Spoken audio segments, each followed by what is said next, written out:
All of these little emulation consoles tend to have the same exact problem, so I'm going to show you how you fix this.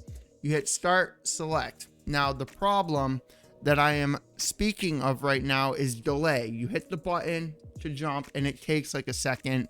So what you're gonna need to do is you're gonna go into game settings here. You're gonna hit B. It's the exact opposite. You would think A is select and B is back, but B is select and A is back for some reason. It's just how the controller is designed. So what you're gonna do is you're gonna go down here to latency reduction. Now you can do this per game, or you can go here to the per system advanced configuration, and then you can, you know, just select one of the systems in this little thing right here. But I have it set to 1, and then I also have the run ahead set to on. Now I did get the 64 gigabyte version, so the one that has 128 gigabytes, you're gonna get way more than 53,000 games. Literally, you're gonna have well over 100,000. All games here.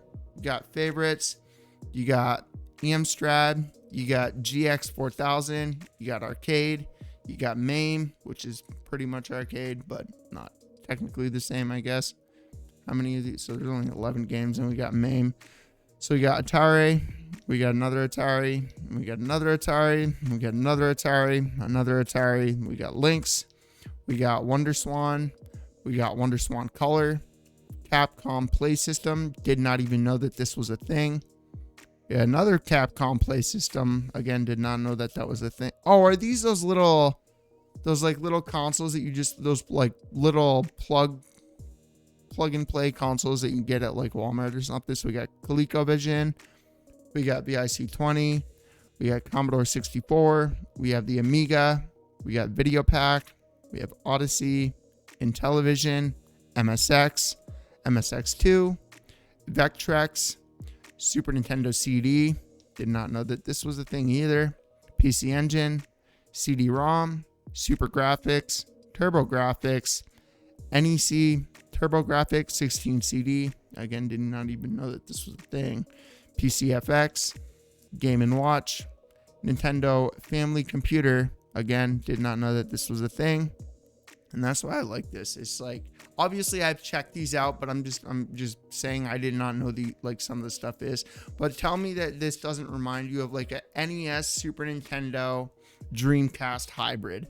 That is literally what it reminds me of. So that we got NES, we have NES hacks, or no, this is, yeah, NES hacks.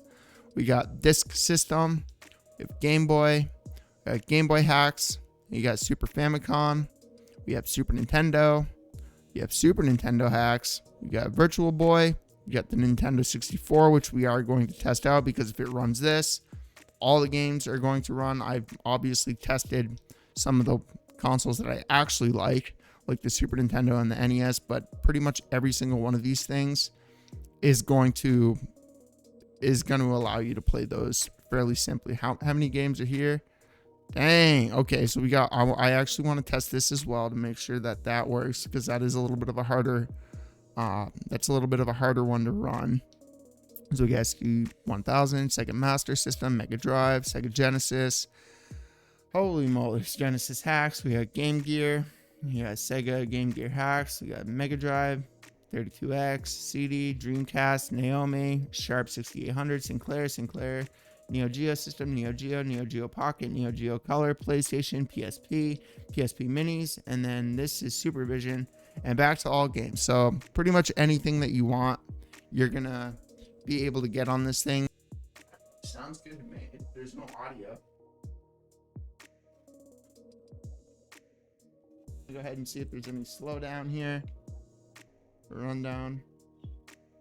So you can also hit both of these together, and you can get into your whatever. This is LibRetro or RetroArch, whatever. So if you ever like want to try to fix something, or if there's like an issue on this or whatever, if you go to like Google or YouTube and you search up how to do whatever it is that you're trying to do, and you include RetroArch or LibRetro, that is what all of these are using, and that's how they're able to like put all the emulators on it, and that's how you're also, you know, able to plug internet into into it and then like whatever, update these and that, you know. All right, so I'm gonna let you guys see this so that you can kind of see there's no delay.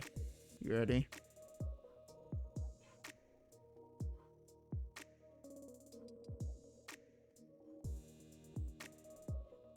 So there's no delay. I don't understand why it like happens with some of the easier to run consoles like Super Nintendo. I mean, I don't know.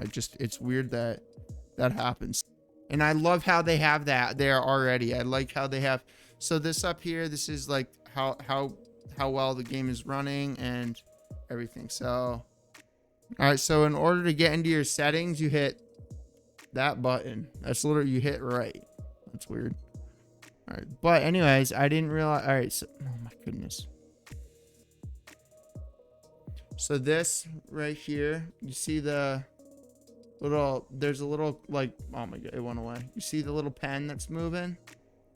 That's me using this. So what I'm gonna have to do, I think, is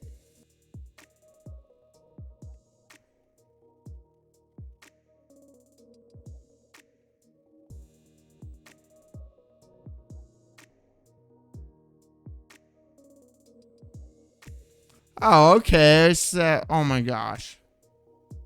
All right, how do I switch scenes? All right, so start and select is what I'm pushing, and I think it's gonna swap now. Oh my goodness. Well, it's running fine. I don't know. You're gonna have to like obviously do your own directions and stuff, or you're gonna have to look up the directions and stuff. But everything's running fine. The DS audio sounded fine. I just couldn't figure it out. DS is kind of hard to do with these things because you need like, you need something like, maybe if you could like connect the tablet to a controller and like use your phone, that would be pretty cool. But overall, yeah, I recommend this thing. It's pretty cool.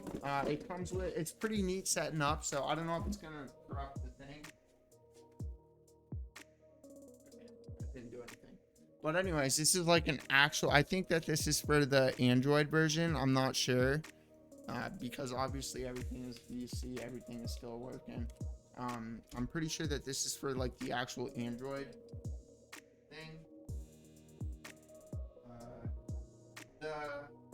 The power thing has like a switch, so I'm gonna turn it off obviously, but there's like a switch because it never shuts off. If you do it, you just turn it off, which I think is kind of cool. Bluetooth remotes, it does come with 2 controllers.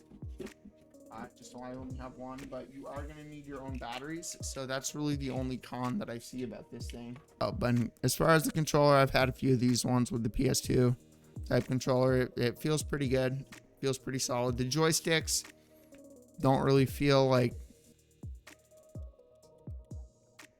you don't have to like push as hard, I guess is what I'm trying to say. I mean, I personally like it. I mean, it's not, feels like the triggers pretty much have all felt pretty cheap, but the actual like the interface part and the triggers feels great. I recommend this thing. It's pretty cool.